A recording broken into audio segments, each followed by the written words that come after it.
वेदान्तरामानुजयति कृपया नकिनीन्यतपारमो तत्सम्प्राप्तगमान्तर्जुदयमनुगणं शिष्टतापूर्णमग्र्यं श्रेष्ठश्रीरङ्गरामानुजमुनिकरुणा लब्धमोक्षाश्रमन्तमो सत्त्वस्थं श्रीवराहं यदि वरमनघं देशिकं संश्रयामि सत्त्वस्थं श्रीवराहं यदि वरमनघं देशिकं संश्रयामि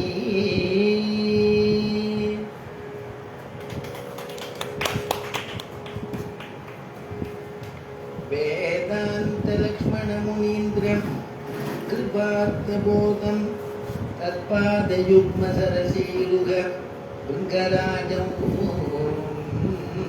त्रय्यन्तयुग्मकृतभूरिपरिश्रमन्तं श्रीरङ्गलक्ष्मणमुनिं शरणं प्रपद्ये श्रीमान् वेङ्कटनाथार्यः कवितार्किककेसरी वेदान्ताचार्यवर्यो मे सन्निधत्तां सदा कृतीं विसन्तु मे देव सदा त्वदीयाः दयातरङ्गानुचरा कटाक्षाः श्रोत्रेषु पुंसाम् अमृतं क्षरन्ती सरस्वतीं संसृत कामधेनुः त्वत्प्रेयसश्रवणयोः अमृतायमानां तुल्यां त्वदीय मणिनूपुरसिञ्चितानां गोदे त्वमेव जननी त्वदभीष्टवार्हां वाचं प्रसन्नमधुरा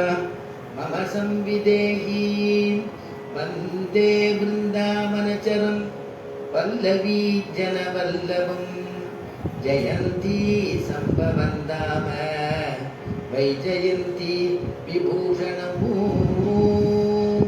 नीलातुङ्गस्तनगिरितटी शुद्धमुद्बोध्य कृष्णं पादात्यं स्वं सुदिशरशिरसिद्धमध्याभयन्ती सोच्छिष्टायां सजनिगलितं जापलाकृत्य भुङ्क्ते गोदा तस्यै नमयितमिदं பூயஜேவாஸ்து பூயகா அன்னவயல் புதுவையாண்டாளரங்கற்கு பன்னே திருப்பாவை பல்பதியம் இன்னிசையால் பாடிக் கொடுத்தாள் நற்பாமாலை பூமாலை சூடிக் கொடுத்தாளை சொல்லு சூடிக் கொடுத்த சுடர் கொடியே தொல்பாவை பாடியருள வல்ல பல்வளையாய் நாடினி வேங்கடவர்க்கு என்னை விதி என்ற இம்மாற்றம் நாம் கடவா வண்ணமே நல்கு அசாத்திய சாதக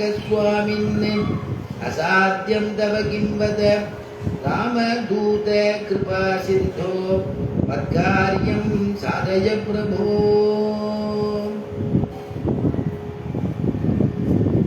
முந்துமதகளில் தன் ஓடாத தோல் வலியன் நந்தகோபாலன் மருமகளேன பின்னாய் கந்தம் கமழும் குடலி கடை இரவாய் வந்தெங்கும் கோழியடைத்தனகான் மாதவி பந்தல் மேல் பல்கால் குயிலினங்கள் கூவினகான் பந்தார் விரலி உண்மை துணன் பேர்பாட செந்தாமரை கையால் சீரார் வளையொழிப்ப வந்து திரவாய் மகிழ்ந்தேலோரெம்பாவாய் ஸ்ரீமத்யை கோதாயை நமஹ. சிவபதியான பெருமாளுடைய திவ்ய அனுகிரகத்தில் ஆண்டாளுடையதான சங்கத்தமிழ் மாலை அப்படிங்கக்கூடிய 30 பாசுரங்கள்ல இன்றைய தினம் நமக்கு 18வது பாசுரத்தினுடையதான அனுபவம். 18வது பாசுரத்தில் ஆண்டாள் ஏகதேசமாக நப்பினை எழுப்புறார். நந்தகோப திருமாளிகைக்கு வந்த உடனே துவாரபாலகர் அனுமதி கேட்டுண்டா. துவாரபாலகர் சம்மதிச்ச உடனே உள்ள வந்தாச்சு. உள்ள வந்தோடனே மறுபடியும் இங்க வந்தா சரி இவாள இடத்துல பேசலாம், இவாள இடத்துல பாடலாம்னு வந்தா இவாளும் தூங்கிட்டு இருக்கா. மறுபடியும் இவாளை எழுப்பணும். அதனால இவாளை எழுப்புறதுக்கு முதல்ல யாரை எழுப்புறதுன்னு பார்த்தா நந்தகோபுரம் தான் முதல்ல படுத்துட்டு இருந்தார். அதனால நந்தகோபனை எழுப்புறது. அதுக்கப்புறமாக நந்தகோப எம்பெருமாட்டி யசோதான்னு சொல்லக்கூடிய யசோதையை எழுப்புறது. எழுப்பின பிறகு கிருஷ்ணன் நினைச்சுட்டு எழுப்புறா. கிட்டக்க போய் பார்த்தா பலராமன். அதெல்லாம் நம்ம அனுபவிச்சுட்டோம். அதனால அந்த செம்பொருள் கடலடி செல்வா பலதேவா, அவனுடைய கடல் அவனுடைய திருவடியே செம்பொருள் செல்வத்தை உடையது அப்படின்னு எல்லாம் அனுபவிச்சு உரையாசிரியர்கள்லாம் அனுபவிச்சா அதெல்லாம் அனுபவிச்சோம்.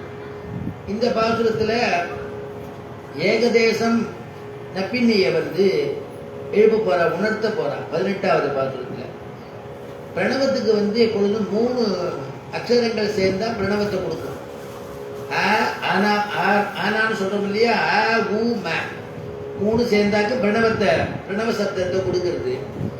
அதனால அந்த 3த்துக்கும் என்ன காரணம்னா அகாரார்த்தத்துக்கு என்ன அர்த்தம் அப்படின்னா விஷ்ணுவை குறிக்கக்கூடிய சொல்லு.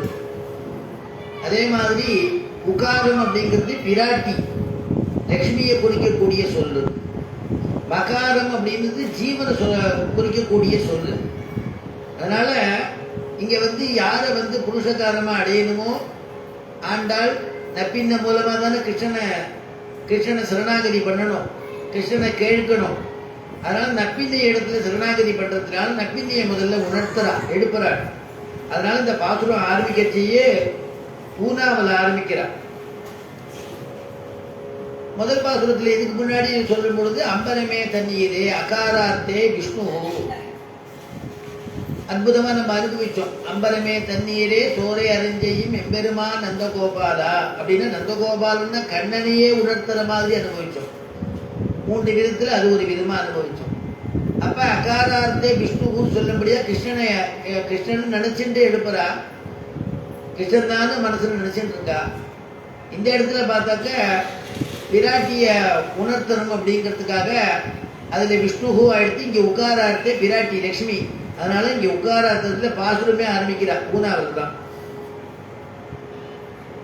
திருப்பானாழ்வார் பண்ண அமலநாதிபிரான் கூட பார்த்தேன்னாக்க முதல் பாசுரம் அமலநாதிபிரான் அடியார்க்கென்னை ஆட்படுத்த விமலன் அப்படின்னு ஆரம்பிக்கும். அதுக்கப்புறம் உவந்த உள்ளத்தனாய் பூனாவில் ஆரம்பிக்கும். 3வது பாசுரம் மந்திபாய் வடவேங்கட மாமலை. அது பார்த்தீங்கன்னா அது கூட பிரணவத்தை சொல்றது. ஆ ஊ ம ஆரம்பிக்கிறது இல்லையா, அடிவரவுன்னு சொல்லுவா பிரபந்தத்துக்கு. அதனால அமல உவந்த மந்தி சதுரம் பாரம் துண்டம் கை பரியாலம் கொண்டல் கண்ணி அப்படின்னு சொல்றது. அப்படி முதல் பாசுரம் முதல் எழுத்த பார்த்தீங்கன்னா அதுல பிரணவத்தை ஆரம்பிக்கிறார். அந்த ஆழ்வார் பிரணவத்தை சொல்லி ஆரம்பிக்கிற போது அந்த மாதிரி இங்க ஆண்டாள்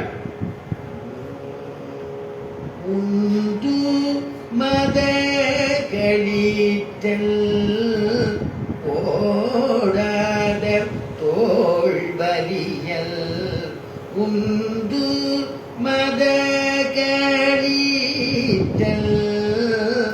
ஓடாத தோல்வலியல் நந்த கோபாலன்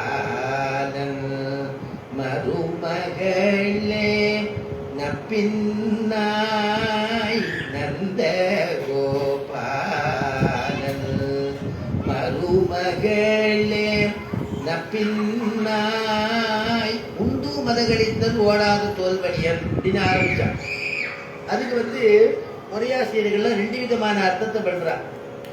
உந்து அப்படின்னா உந்து மத கழிது அப்படின்னா மதம் பிடிச்சதான கழிதுன்னா யானை. அப்ப மதம் பிடிச்சதான யானையை உந்தி தள்ளக்கூடிய அளவுல தோல் வலிமை உள்ளவனான நந்தகோபாலன் அப்படின்னா நந்தகோபன் அர்த்தம். கிருஷ்ணனுடைய தகப்பனார் அப்படின்னு அழைக்கிற மாதிரி இருக்கு. உந்து மதகளித்தல் ஓடாத தோல்வலிய நந்தகோபாலன் அப்படின்னு அது வரைக்கும் அவரை சம்போதனை பண்றார். இன்னொரு அர்த்தம் என்னன்னா உந்தி தள்ளக்கூடிய யானைகளை உடையவன். நந்தகோபுர இடத்துல நிறைய யானை இருக்கும். அதெல்லாம் உந்தி தள்ளக்கூடிய அளவுல நிறைய யானைகள் நிறைய இருக்கான். அந்த யானையோட சாதாரணமா அசாதாரணமா அதெல்லாம் தள்ளிவிடக்கூடிய அளவு பலசாலின்னு சொல்றான். அவருடையதான மருமகளே அப்படின்னு. நந்தகோபத்தை ஏது யானை. நம்ம இதுக்கு முன்னாடி அனுபவிச்ச பொழுது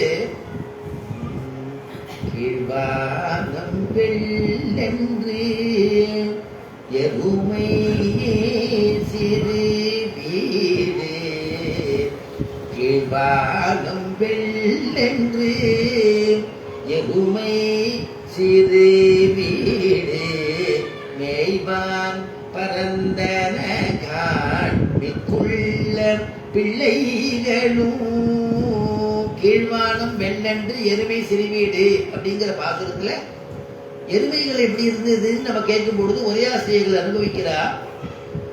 ஆட்டுத்திறம் பசுத்திறம் எருமை திறம் உண்டிலே அப்படின்னு வியாக்கியானம் அவன்கிட்ட இருந்தது.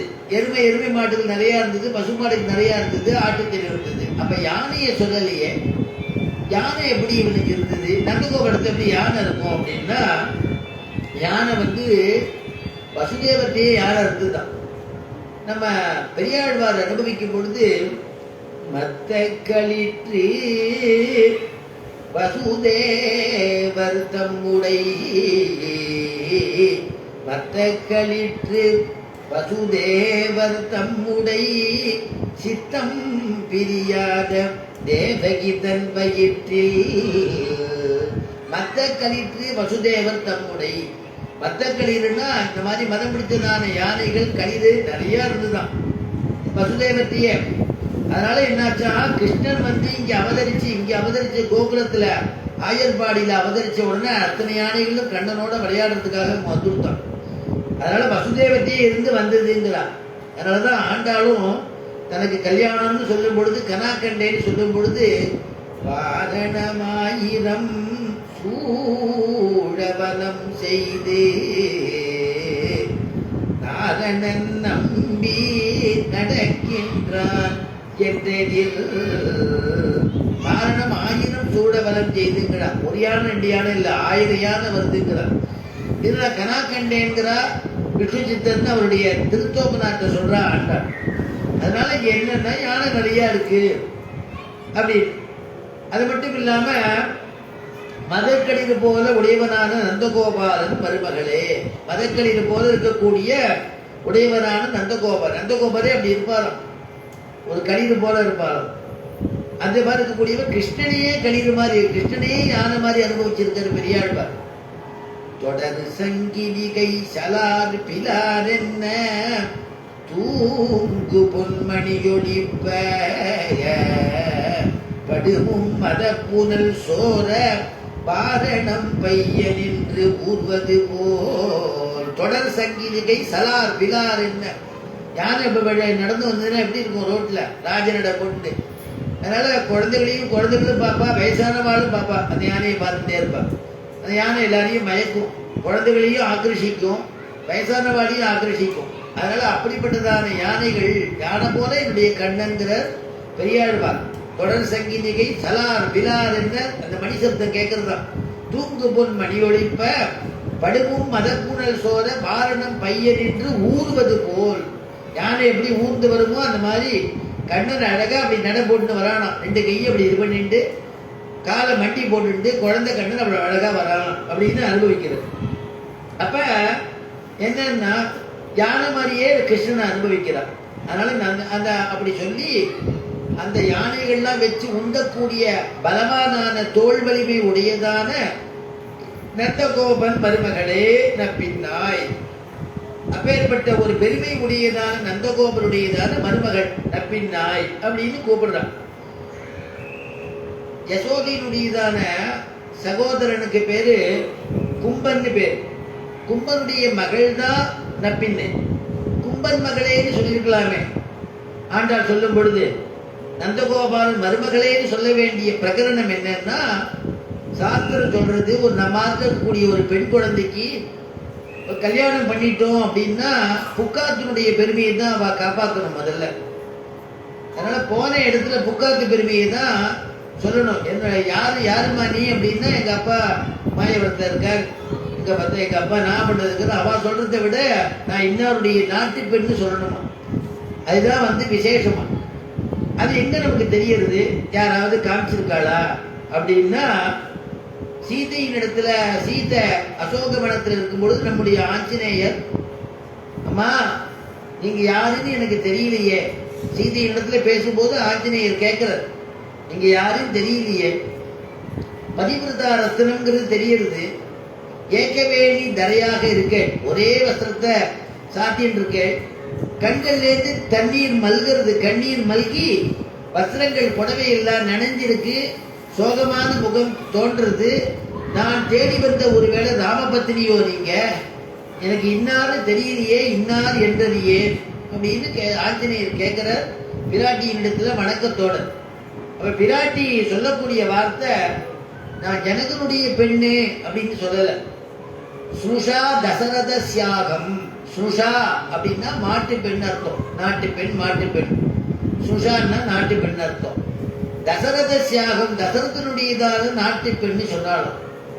அதனால நான் தான் சீத்தை அப்படிங்கிறத சொல்லும் பொழுது அந்த புகுந்தாத்தினுடைய பெருமையை சொன்னாலும். அதனால அப்படிதான் சொல்லணும், அப்படிதான் கூப்பிடணும், சாஸ்திரம்னு இருக்கிறதுனால. சாஸ்திர கற்றவர் வளர்த்த பெண் இல்லையா ஆண்டாள். பெரியார்வா விட்டு சித்தர், கல்பசூத்திர வியாக்கியாதாவான விட்டு சித்தர் அவர்களுடைய பெண்ணாக பிறந்திருந்தும் ஆயர்பாடியிலே உடை இடை உடை இடை பாவனை உடை உடை நாற்றம் ஆயிற்றிரே அப்படின்னு எல்லாம் வியாக்கியானம் இருக்கு இல்லையா. கல்பசூத்திரத்துக்கு வியாக்கியானம் பண்ணினதான மகான் விட்டு சித்தர் சொல்லக்கூடிய பெரியாழ்வார், இந்த பெரியாழ்வாருடைய பெண்ணாக இருக்கா இல்லையாவ, வைதிக கிரகமெல்லாம் சொல்லி கொடுத்துருப்பாரு இல்லையா. அதனால எப்படி கூப்பிடணும்னு தெரிஞ்சுட்டு எப்படி கூப்பிடுறாருன்னா, நந்தகோபாலன் மருமகளே நப்பின்னாய். அந்த நந்தகோபாலுக்கு தான் அவ்வளவு அப்ஜெக்டிவ், எப்பேற்பட்டவருங்கிறதுக்காக. உந்து மதகளீற்றல் ஓடாத தோல்வலியல் நந்த கோபாலன் மருமகளே நப்பின்னாய். நப்பின்னையே அப்படின்னு நீ எழுந்துக்கணும் அப்படின்னு கூப்பிடுறான். ஏன்னா நப்பின்னையை எப்பொழுதுமே பெரியாழ்வார் அனுபவிக்கும் போது கிருஷ்ணன் கூடியே தான் நப்பின்னை இருப்பாளா, விளையாடிட்டு இருப்பாளா குழந்தையிலிருந்து. பெரியாழ்வார் சொல்ற, அதனால கண்ணன் சொல்லும் பொழுது, அப்பா நீ மஞ்சள் மாடத்துக்கு வாப்பா, தீர்த்தம் மாடத்துக்கு வா, ஸ்நானம் பண்றதுக்கு வேணும், உடம்பெல்லாம் அழுக்கா இருக்கு அப்படின்னு சொன்னா வரமாட்டேங்கன்னா பிடிவாதம் பிடிக்கிறான். சீக்கிரம் ஓடி வந்துடும், நப்பின்ன வந்துட போறா, நப்பின்ன பார்த்தா உன்னை பார்த்தா சிரிப்போ அப்படின்னா ஓடி வந்துடுவானா கண்ணன். அதுதான் பாசுரத்தில் அனுபவிக்கிறார் பெரியாழ்வார். பூனி தொடிவினில் புக்கு புழுதியளைந்த பொன்மேனி, பூடி தொடிவினில் புக்கு புழுதியளைந்த பொன்மேனி, காண பெரிதும் புகப்பல் ஆகிலும் கண்டார் படிப்பல், நாணத்தனையும் இல்லாதாய் நப்பின்னை காணில் சிரிக்கும் மாணிக்கமே என் மணியே வஞ்சனமாட நீ வாராய். மாணிக்கமே என் மணியே, மாணிக்கமே என் மணியே. தீர்த்தமானத்துக்கு வான்னு கூப்பிடுச்சு, அப்படி கூப்பிடுறாளாம் யசோத பாவத்துல பெரியாழ்வார். நப்பின்னை பார்த்தா சிரிக்க போறான்னு, அப்படிப்பட்டதான நப்பின்னையா. அடுத்த பந்த சொல்றா, கந்தம் கமழும் குடலி கடை திறவாய். கந்தம் கமழும் குடலி கடை திறவாய். நந்தகோபால் மருமகளே நப்பின்னாய், நப்பின்னாய்னு கூட்டு கந்தம் கமழும் குடலி கடை திறவாய் அப்படின்னா, நீ உன்னிடத்துல சந்தனம் கம கம கமன் இருக்கு, உன்னுடைய குழல்ல நிறைய பூ சூட்டின்னு இருக்க. அதனால அந்த பூச்சூட்டுறத பார்த்தாலும் அந்த பூவிலிருந்து நறுமணம் ரொம்ப நல்லா இருக்கு. ஏன்னா நீ கிருஷ்ணனை நீ அனுபவிக்கிற, கண்ணனுடைய பாவத்துல இருக்க, கண்ணனை அனுபவிச்சிருக்கக்கூடிய பாவத்துல இருக்க. அதனால அவ்வளவு அழகா இருக்கு அப்படின்னு அனுபவிக்கிறா. கந்தம் கமழும் குழலி. நப்பின்னையை பார்த்து ஆண்டாள் சொல்றா, கந்தம் கமழும் குழலி கடை திறவாய் வந்தெங்கும் கோழி அழைத்தனகான் அப்படின்னா. ஏன் அந்த குடல்ல இவ்வளவு வாசனை இருக்கே அப்படின்னா, உயர்ந்ததான புஷ்பத்தை சூட்டின்னு இருக்கா, கிருஷ்ணனுக்கு பிடிச்சதான புஷ்பத்தை. அதனாலதான் அவ சொல்லும் போது சொல்றா, வியாக்கியாதாக்கள் அனுபவிக்கும் போது சொல்றா, பகவானையே பிச்சேறக்கூடிய கூந்தல் உடையவள். பகவானையே பிச்சேறும்படியா அப்படின்னா என்ன அர்த்தம்னா, பகவானே மயங்கும்படியான ஒரு கூந்தலாம் அவளுக்கு, நப்பின்னைக்கு. அது தவிர அந்த உயர்ந்ததான ஒரு வாசனையை கொடுக்கக்கூடிய புஷ்பம் நிறைய சூட்டின்னு இருக்கா, நிறையா. அதனால பிச்சை பகவானையே பிச்சேறும்படியா பண்றையோ. ஸ்ரீரங்கத்துல பராசர பட்டருங்கிற மகான் காலக்ஷேபம் சொல்லிட்டு இருக்காரு. அவர் எப்பொழுதுமே பெருமாள் உள் வீதி தாயார் சன்னதிக்கு பக்கத்துல வந்து சந்திர புட்கரணின்னு ஒரு நதி, புட்கரணி இருக்கு, குளம் இருக்கு. இந்த புட்கரணியில புன்னை மரத்தினுடைய அடியில தான் காலக்ஷேபம் சாதிப்பார் பராசர பட்டர். அவர் சாதிக்கும் பொழுது பெருமாளும் பிராட்டியும் பிச்சேர்ந்ததை பற்றி ஒரு நிகழ்ச்சிய வைகுண்ட ஏகாதசிக்கு வந்திருக்கிற சிஷ்யாளுக்கு உபதேசம் பண்ற காலக்ஷேபமா. ஏன்னா பெருமாளை பிரிஞ்சிருக்கும் பொழுது என்னை பத்தி எல்லாரும் பேசிட்டு இருப்பா அப்படின்னு கிருஷ்ணன் சொல்ற. என்னுடைய பக்தர்கள் என்னை பிரிஞ்சிருக்கும் பொழுது கூட என்னை நினைச்சிட்டே இருப்பா, என்னுடைய கதாசிரவணம் பண்ணிட்டு இருப்பா, சொல்லிட்டோ கேட்டுட்டோ பஜனை பண்ணிட்டோ இருப்பான்னு கிருஷ்ணன் கீதையில சொல்றாரு இல்லையா. அதே மாதிரி பாகவதர்கள் அப்படிதான் இருக்கக்கூடியவா. வைகுண்ட ஏகாதசிக்கு வந்திருக்கக்கூடிய பாகவதர்கள்லாம் வச்சிருந்து பராசர பட்டர் அற்புதமான விஷயத்தை பகிர்ந்துக்கிறார் எல்லாரோடையும். திருவாலி அப்படிங்கிறதான திவ்ய தேசம். அந்த திவ்ய தேசத்துல ரெண்டு, அதாவது பரகால நாயகி பராங்குஷ நாயகின்னு ரெண்டு பேர் இடத்துலயும் பெருமாள்கிட்ட இருக்கக்கூடிய ஒரு பிரேமையை காண்பிக்கிறார். பிரேமையை காண்பிக்கும் பொழுது திருமங்கையாழ்வார் தான் பரகால நாயகின்னு சொல்றது. அவருடைய பாசுரத்தை சொல்ற, கல்வன் கொள்யானறியே கரியான் ஒரு காலை வந்து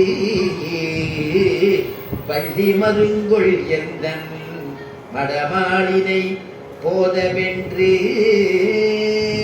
வெள்ளி வழக்கை பற்ற பெற்றதாயரை விட்டகன்று அல்லலம் பூங்கழனி அணியாடி புகுவர்களோ. அல்லலம் பூங்கழனி அணியாடி புகுவர்களோ. பரகால நாயகின்னு சொல்லக்கூடிய இவள் என்ன பண்றாளோ, இவருடைய தாயார் சொல்றாளோ, தாயார் பண்ணக்கூடிய பாசுரமா, என்னுடைய பெண்ணுக்கு நீ என்ன நினைச்சிட்டு இருக்க, என் பெண்ணுக்கு உன்னை காதலிச்சுட்டு இருக்காளே, அவளுக்கு நீ என்ன பதில் சொல்ல போறன்னு தாயார் கேட்கிறா. அதாவது பரகால நாயகியினுடையதான அம்மா கேட்கிற மாதிரி பாசுர அனுபவம். அதனால தன்னை வந்து நாயகியா நினைச்சிட்டு, நாயகியினுடைய தாயாரா நினைச்சிட்டு பாடக்கூடிய பாசுரம் இது. கரிய நிறத்தில் இருக்கக்கூடிய கண்ணன், இளைஞனா இருக்கக்கூடிய ஒருவன் நல்லா வாட்ட சாட்டமா இருக்கான்.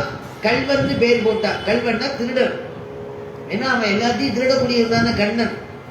அதனால அந்த அந்த கண்ணனை வந்து திருடன் போல வந்து என்னுடையதான பெண்ணுடைய கையில வெள்ளி வளைக்கை பற்ற வெள்ளி வளையல் போட்டிருந்த அந்த கையை அவனை பிடிச்சிட்டு அவனை எடுத்துட்டு போறான். இந்த பெண்ணு பேசாம அவன் கூடயே போயிட்டா, என்ன கூட மறந்துட்டா, பெற்ற தாயரை விட்டகன்று. ஆனா அநேகமா திருவாளி தான் பேருப்பான்னு நினைக்கிறேன் அப்படின்னு அந்த பாசுரத்தில் சொல்றா. பரகால நாயகியுடைய தாயார் வருத்தத்தோட, என்ன கூட மறந்துட்டா, என்கிட்ட கூட சொல்லிக்கல, அவன் கருப்பா இருக்கிறவன் வந்த உடனே அவன் கண்ணனாத்தான் இருக்கணும், அவன் வந்து அழைச்சிட்டு போயிட்டான் அப்படிங்கிறான். அடுத்த பாசுரத்துல பண்டிவன் நாயன் நங்காய் படிரன் புகுந்து என் மகள் தன் தொண்டையன் செங்கனிவாய் நுகர்ந்தானை உகர்ந்தீ அவன் பின் கெண்டை உன் கல்மினித கிளி போல் மிரட்டி நடந்து பண்டமர் காணல் மல்கும் வயலாளி புகுவர்களோ. பண்டிவன் நாயன் நங்காய். பரகால நாயனுடைய அம்மா சொல்றா, இப்படி வந்து அழைச்சிட்டு போனானே என் பெண்ணை, அவனை எனக்கு ஏற்கனவே தெரியும், பண்டே தெரியும், ஏற்கனவே தெரியும். இவன் ஆயகுலத்துல பிறந்தவன், அவதரிச்சவன். படினன் புகுந்து என் மகள் தன் தொண்டையன் செங்கனிவாய் நுகர்ந்தானை உகர்ந்தீ. இப்படியே கண்ணன் இழுத்துட்டு போன உடனே இவளும் பின்னாடியே போயிட்டா. இவருடைய கண்ணு கெண்டை மீனை போல இருக்கும். அது துள்ளி துள்ளி குதிக்கிறது தான். கண்ணனை பார்த்துட்டு துள்ளி துள்ளி குதிக்கிறது. அது தவிர கிளி போல பேசுறா, தன்னையே கிளியா பாவிக்கிறவா திருமங்கை ஆழ்வார் இந்த பாசுரத்துல.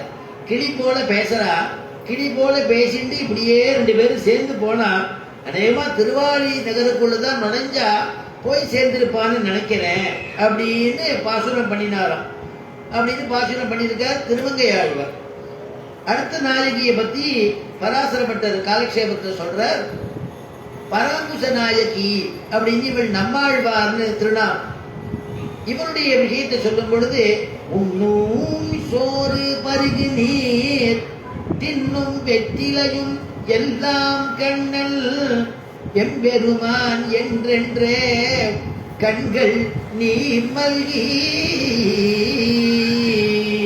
மண்ணினுள்ளவன் சீர் பலம் மிக்க அவதூறு வினவி தின்னம் என் இளமான் புகுமோர் திருக்கோளூரே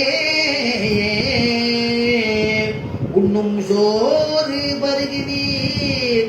இவருடைய அம்மா பராங்குச நாயகியுடைய அம்மா சொல்றா, பெருமாளை பார்த்து, என்னப்பா பண்ணின, உன்னுடைய இடத்துக்கு வந்தாக்க என்னுடைய குழந்தை போயிட்டு வந்து உன்னை பார்த்ததுலேருந்து சாப்பிட மாட்டேங்கிறா, தூங்க மாட்டேங்கிறா, உன்னையே நினைச்சுட்டு இருக்கா, சாதமே வேண்டாங்கிறா, அன்னமே வேண்டாங்கிறா, தீர்த்தமாவது சாப்பிடுங்கிற தீர்த்தம் வேண்டாங்கிறா, சோறு வேண்டாங்கிறா, வெத்தலையை கொடுத்தா வெத்தலை வேண்டாங்கிறா. அப்படின்னா என்ன வேணும்னா என்னதான் வேணும்னு நீ கேட்கிற அப்படின்னு கேட்டா எனக்கு கண்ணன் தான் வேணுங்கிறா. உண்ணும் சோறு எதுவுமே இறங்க மாட்டேங்கிறது, அவர் தொண்டையில இறங்க மாட்டேங்கிறது அப்படின்னு இவளுக்கு என்ன பண்ண போற அப்படின்னு கேட்கிறான். அப்ப கேட்கும் பொழுது அவ ரெண்டு பேரும் என்ன பண்றா, பராங்குச நாயகியினுடைய அம்மாவுக்கு ஒரு திருநாமம், அவளுக்கு என்ன பராங்குச நாயகி அம்மாவுக்கு வந்து உண்ணுஞ்சோறு பிராட்டி அப்படின்னு சம்பிரதாயத்துல திருநாமம். திருமங்கையாழ்வாருக்கு பரகால நாயகின்னு பேர். பரகால நாயகியுடைய தாயாருக்கு கல்வன்கொள் பிராட்டி அப்படின்னு அவளுக்கு திருநாமம். அதனால இந்த ரெண்டு பேரும், இவள் வந்து தனியா தான் போனா, பராங்குச நாயகியோட அம்மா சொல்றா தனியா தான் போனா, அவன் பலம் சேர், அவன் ஊர் எங்க இருக்கு, அவனுடைய குணானுபவம் எங்க இருக்கு, எங்க அனுபவிக்கலான்னு வினவி கேட்டுட்டே விசாரிச்சுட்டே போனா, அதனால திருக்கோளூர் பேர்பான்னு நினைக்கிறேன்னாலும் உடனே இந்த சுவாமி பராசரப்பட்ட சிஷியில பார்த்து கேட்கிறாரு, யார் ரெண்டு பேர்ல பராங்குச நாயகியா பரகால நாயகியா கரெக்டா இந்த பெருமாள் இடத்துல அந்த ஊருக்கு போய் சேர்ந்திருக்கிறது யாருன்னு சொல்லுங்கன்னு கேட்கிறாரு. எல்லாரும் பேசாம கப்சிட்டு இருக்கா. அப்புறம் அவரே பதில் சொன்னார், யாரு பேருப்பான்னு எனக்கு தோன்றது அப்படின்னா புகுமூன் திருக்கோளூரே அப்படின்னு பாசனம் முடிச்சா இல்லையா பராங்குச நாயகி. புகுமூர் நினைச்சிட்டு வளம் சேர் வினவி அந்த ஊர் எங்க இருக்குன்னு கேட்டு ஆதங்கத்தோட ஆர்த்தியோட போய் சேர்ந்தவள் திருக்கோளூருக்கு போய் சேர்ந்திருப்பா. ஆனால் இந்த பரகால நாயகி என்ன பண்ணினா, அவனுடைய வெள்ளி வழக்கை பெற்ற தாயரை விட்டகன்று அவன் கையை பிடித்து இழுத்துட்டு போனவன். இவளோ கெண்டை உன் கண்மணிர கிளி போல் விழற்றி நடந்து, இவளுடைய கண்ணோ கெண்டை மீனை போல இருக்கு, துள்ளி துள்ளி குதிக்கிறது, அவனையே பார்க்கிறது, அவனுடைய வடிவடைகளை மயங்கி போறது, கிளி மாறி பிதற்றின்னு இருக்கா, அவன் கூட அப்படி போயின்னு இருக்கா. போயின்னு இருக்கச்சே அவ போய் சேருவாளாங்கிறது தெரியாதுங்கிறது. அப்பதான் சொல்லும் பொழுது அவனுடைய ஸ்பர்சத்தாலே இவள் பிச்சேரி, இவருடைய ஸ்பர்சத்தாலே அவன் பிச்சேரி அடைய வேண்டிய பிராபியஸ்தலம் அறியாமல் லங்காத்வாரத்தில் புகுவர்களே. லங்காத்வாரம் எல்லாரையும் பிரிக்கிற இடமா, சீட்டியை கொண்டு போய் அங்க வச்சிருக்கானோ இல்லையோ, அதனால அங்க பிரிஞ்சிருவாளோன்னு எனக்கு வருத்தமா இருக்கு அப்படின்னு அனுபவிச்சாரா பராசரப்பட்டர். அப்படி ஒரு நாயகியின் இடத்துல என்ன அப்படின்னா, பெருமாளுடைய வழிபடைகளை பராங்குச நாயகி பரகால நாயகி அனுபவிச்சோம் இல்லையோ, இங்க ஆண்டாள் சொல்றா, பகவானையே பிச்சேற்ற கூந்தலான ஒரு பிச்சேற்றோடைய கூந்தலுடைய ஒரு நறுமணம் ஒன்னு இடத்துல இருக்கு. அதனாலதான் நீ எழுந்துருமா தப்பின்னையே கந்தம் கமழும் குழலி, நீ எழுந்து வாச கதவை திறக்கணும் அப்படின்னா. நீ சுகந்தத்தோட இருக்க. ஆண்டாள் சொல்ற நப்பினையை பார்த்து, நீ சர்வதா நீ எப்பொழுதும் பெருமாளை விட்டு பிரியாதவள், அனவரதும் தேசிகன் சாதிக்கிற தினைத்தனையும் திருமகளை விடாத பெருமாள் அப்படின்னு சொல்ற. அப்படின்னா என்னன்னா, ஒரு க்ஷணம் கூட பெருமாள் அகல இல்லே நிறையும் என்று அலர்மேல் மங்கை உரை மார்பா சுவாமி நம்மாழ்வாருடைய வாக்கு. அதனால திருவுக்கும் திருவாகிய செல்வா தெய்வத்து கரசே செய்ய கண்ணா திருமங்கை ஆழ்வார். அப்படி பெருமாளும் பிராட்டியும் ரெண்டு பேரும் பிரியாதவர்கள். அதுதான் ஆண்டாள் சொல்றார் நப்பினியை பார்த்து, நீ எப்பொழுதும் பிரியாதவள், அதனால நீ எல்லா வாசன திரவியங்களையும் நீ இப்ப சாத்திக்கலாம், சந்தனத்தையும் பூஜிக்கலாம், கிருஷ்ணனை அனுபவிக்கலாம், ஆனா அந்த கிருஷ்ணனை எங்களுக்கும் கொஞ்சம் கொடுக்க வேணும்னு கேட்கிறாள். இப்ப நாங்க என்னன்னா எல்லாத்தையும் நாங்க திரஸ்காரம் பண்ணிட்டு வந்திருக்கோம். பைய துயின்ற பரமனடி பாடி, பைய துயின்ற பரமனடி பாடி அந்த பரமனுடைய அடிபாட வேண்டும்ங்கிறதுனால நெய்யுண்ணோ பாலுண்ணோ நாட்காலே நீராடி மையிட்டெழுதோ. மையிடல, நெய் உண்ணோம், நெய் சாப்பிட மாட்டோம், பால் உண்ணோம், நாட்காலே பஞ்ச பஞ்ச உஷக்கால ஸ்நானம் பண்ணுவோம், நாட்காலே நீராடி மையிட்டு எழுதோம், மலரிட்டு நாம் முடியும், மலரை சுட்டிக்க மாட்டோம், செய்யாதன செய்யும். பெரியவர்கள் எங்க மூதாதையர்கள் முன்னோர்கள் செய்யாத காரியத்தை நாங்க செய்ய மாட்டோம், செய்யாதன செய்யும். தீக்குறளை சென்றோதும், இன்னொருத்தர போய் கோல் சொல்றது அது நாங்க பண்ணவே மாட்டோம், சென்றோதும் அப்படின்னு எல்லாம் சொல்லியிருக்கா இல்லையா 2வது பாசுரத்துல. அந்த பாசுரத்தை சொன்னதுனால நான் எல்லாத்தையும் திரஸ்காரம் பண்ணிட்டு இங்க வந்திருக்கோம், கிருஷ்ணனுக்காக வந்திருக்கோம் அப்படின்னு. நீ எப்பொழுதும் கிருஷ்ணனை பிரியாதவள், எங்களுக்கெல்லாம் நீ புருஷகார போதியாக இருந்து எங்களுக்கு கண்ணனை தர வேண்டும் அப்படின்னு கேட்கிறான் ஆண்டாள். ஆண்டாள் கேட்டவுடனே உள்ள இருக்கிறவ பொழுது விடிஞ்சு கொடுத்தா அடையாளம் என்ன ஒருத்தி கேட்கிறா இல்லையா அந்த 10 பாசுரத்துல, பொழுது விடிச்சுனா அடையாளம் என்ன, அதுதான் இங்க கேட்கிறா. உடனே உள்ள இருக்கிறவ உடனே வெளியில இருக்கக்கூடிய ஆண்டாள் சொல்றா, வந்தெங்கும் கோழி அடைத்தனகான், எங்கும் கோழி அடைத்தனகான். கோழி கூவ ஆரம்பிச்சுடுத்தோம், பொழுது பொழுதுனா கோழி கூவும், கோழி கூவுற சத்தம் கேட்கலையா உனக்குன்னு. அப்ப உள்ள இருக்கிறவ சொன்னாலாம், ஒரு கோழியை கொண்டு கூவும்படியா பண்ணிட்டு எங்களுக்கு பொழுது முடிஞ்சுட்டுன்னு சொல்றியான்னு கேட்கிறா. அப்பதான் ஆண்டாள் மறுபடியும் சொல்றா, எங்கும் கோழி அடைத்தனகான். ஒரு கோழி இல்ல, எல்லா கோழியும் பொழுது முடிஞ்ச உடனே கத்த ஆரம்பிச்சுடுத்து. எங்கும் கோழி அடைத்தனகான், அடைக்கிறது தெரியலையா? எங்க தெரியுமா கத்துறது? மாதவி பந்தல் மேல் குறுக்கத்தி பந்தல் இருக்கே, அந்த பந்தல்ல குயில்கள்லாம் கூவுறது, கோழிகள்லாம் கத்துறது, பல்கால் குயிலினங்கள். அது கூட ஒரு குயிலான்னு கேட்டா போல இருக்கு, பல்கால்னு சொல்லிட்டா கேட்கறதுக்கு முன்னாடியே ஆண்டா. ஒரு குயில் இல்ல, பல்கால் குயிலினங்கள் கூவினகான் அப்படின்னு எல்லாம் சொல்றா. சொன்ன உடனே மாதவி பந்தல், அத குறுக்கத்தி பந்தல்னு சொல்றது, அந்த பந்தல் மேல குயில்கள்லாம் கூவுறதான். இந்த அடையாளம் போராதவனுக்கு பல்கால் குயிலினங்கள் கூவினகான் அப்படின்னு சொன்ன உடனே உள்ளப்படுத்திட்டு இருக்கிறவ நப்பின்னை எதுவும் பதிலே சொல்லலையா. பதிலே சொல்லாம அமைதியாக இருக்கா. அமைதியாக இருந்த உடனே இவ வெளியில இருக்கக்கூடிய ஆண்டாள் என்ன பண்றா, சாளரம்னு ஒண்ணு உண்டு, ஜன்னல் மாதிரி இருக்கும். அந்த சாளர வழியாட்டு இப்படி எட்டி பார்த்தாலும் உள்ள என்ன பண்ணிட்டு இருக்கா அப்படின்னு. கண்களை மூடிட்டு தூங்குற மாதிரி பாவனை பண்ணிட்டு பகவத் அனுபவத்துல படுத்துட்டு இருக்கா நப்பின்னை. நப்பினுடைய ஒரு கையில பந்து இருக்கு, மற்றொரு கையில கிருஷ்ணனை பிடிச்சிட்டு இருக்கா. அதுதான் ஆண்டாள் அதை பார்த்துட்டு, ஓஹோ பந்தாறு விரலி, பந்த பிடிச்சிட்டு இருக்கக்கூடிய விரலை உடையவளே. வியாக்கியானத்துல அனுபவிக்கிறா. ஒரு கையில் லீலோபகரணம், மற்றொரு கையிலே போகோபகரணம் என்றபடி. ஒரு கையில் லீலோபகரணம், கண்ணன் லீலைக்கு தானே அவதாரம் பண்ணியிருக்கான், அதனால லீலை பண்ணக்கூடிய கண்ணன் ஒரு கையில, மற்றொரு கையில் போகமான வஸ்து, போக்கியமா அனுபவிக்கணும் அப்படிங்கிறதுக்காக போக வஸ்து அப்படின்னு. இன்னும் புடியும் வச்சுக்கலாம். லீலைன்னா விளையாட்டுன்னு அர்த்தம். விளையாடுறதுக்கு பந்த கையில வச்சுட்டு இருக்கா ஒரு கையில, மற்றொரு கையில போகம், பகவான போக்கியமாக அனுபவிக்கணும் அப்படிங்கிறதுக்காக போக வஸ்துவான கிருஷ்ணனை ஒரு கையில வச்சுட்டு இருக்கா அப்படின்னு சொல்ற. அப்படி வியாக்கியாதாக்களுடைய அனுபவம்.